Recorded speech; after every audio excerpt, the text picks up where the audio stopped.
Hormuz প্রণালী দিয়ে চলতে পারবে বাংলাদেশসহ ৫ দেশের জাহাজ।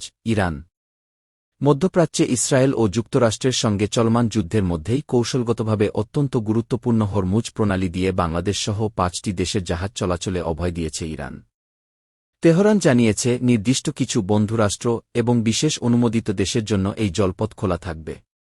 ইরানের এই বন্ধুতালিকায় বাংলাদেশের পাশাপাশি ভারত, চীন, রাশিয়া ও পাকিস্তানের নাম উল্লেখ করা হয়েছে। বিশ্বের মোট জ্বালানি তেলের ১/৫ এবং তরলীকৃত প্রাকৃতিক গ্যাসের এলএনজি বড় অংশ এই সংকীর্ণ জলপথ দিয়ে পরিবাহিত হয়। গত মাসে যুক্তরাষ্ট্র ও ইসরায়েল ইরানে আগ্রাসন শুরুর পর থেকেই এই প্রণালীতে কঠোর নিয়ন্ত্রণ আরোপ করে তেহরান। এতে বিশ্বজুড়ে জ্বালানি সংকট ও পণ্য সরবরাহ ব্যবস্থা মারাত্মকভাবে বিঘ্নিত হচ্ছে। ইরানের রাষ্ট্রীয় টেলিভিশনে দেওয়া এক সাক্ষাৎকারে পররাষ্ট্রমন্ত্রী আব্বাস আরাগচি স্পষ্ট করে বলেন, এই জলপথ পুরোপুরি বন্ধ বলে পশ্চিমা সংবাদ মাধ্যম যে দাবি করে আসছে তা সত্য নয়।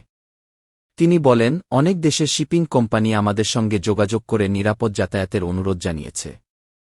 আমরা যাদের বন্ধুরাষ্ট্র মনে করি বা অন্য কোনো কারণে অনুমতি দিয়েছি, আমাদের সশস্ত্র বাহিনী তাদের জাহাজের নিরাপদ পারাপার নিশ্চিত করছে।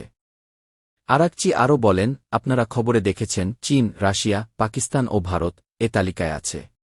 গত কয়েক রাতে ভারতের ২টি জাহাজ এই পথ দিয়ে পার হয়েছে। এমনকি আমি বিশ্বাস করি বাংলাদেশও এ তালিকায় আছে। এসব দেশ আমাদের সঙ্গে সমন্বয় করেছে এবং যুদ্ধের পরও এ সহযোগিতা অব্যাহত থাকবে।